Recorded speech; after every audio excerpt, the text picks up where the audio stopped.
নমস্কাৰ, জয় অসম জুবিন দা। আজি ফেচবুকটো প্ৰথম অপেনিং কৰোঁতে মানে খোলোঁতে এটা ভিডিঅ' দেখিলোঁ, যিটো ভিডিঅ' মানে মোৰতো খং উঠিছে, দেখি কিনে আপোনালোকৰ খং উঠিব। ভিডিঅ'টো এবাৰ চাই লওকচোন, তাৰপিছত কথাখিনি কৈ আছোঁ।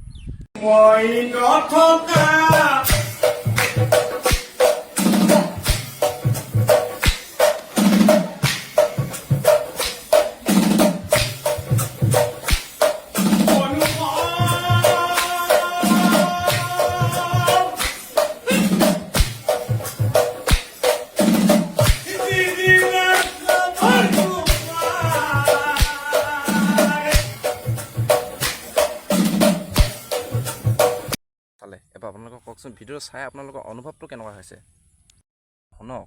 আপুনি যদি গাবই যদি নেজানে নহওক, গান নেগালেও হয়। আমাৰ জুবিন দাৰ গানটো আপুনি এনেকৈ গাবলৈ ক'ত অধিকাৰ পালে? এইটো কিবা গান হ'ল নেকি? সেইটো সেনেকুৱাকৈ কোনোবা মানুহে গান গায় নেকি? ইমান অসমৰ গোটেই ভাৰতৰ মানুহে সেই গানটো কিমান আঁকোৱালি লৈছে, ইমান ভাল লগা গান হয়। আপুনি সেইটো কেনেকৈ মানে কি বুলি ক'ম আপোনাক, সেনেকৈ গান গায় নেকি? সঁচা কথা ক'ব গ'লে নহয়, বকাত চোদা বুলি কয় তোক বকাত চোদা বুলি কয়। এতিয়া কওকচোন, মই কোৱা কথাখিনি কিবা বেয়া ক'লোঁ নেকি?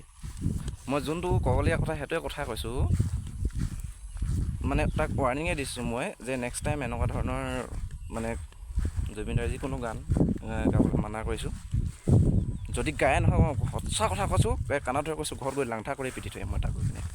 আৰু এটা কথা, সেইজন মই চিনি নাপাওঁ তাক, মই হয়তো ডাঙৰ মানুহ হ'ব পাৰে বা হয়তো VIP মানুহ হয় যদিও মই গম নাপাওঁ, কিন্তু মোৰ যোনখিনি কথা ক'বলৈ আছে সেই কথাখিনি ক'লোঁ মই। হওক যোন হ'লেও হওক, VIP হওক কিবা ডাঙৰ মানুহ হ'লেও মোৰ দৰকাৰ নাই। মোৰ মতে মই থাকিম, ক'বলগীয়া কথাটো কৈছোঁ, আপোনালোকে জনাব কথাটো।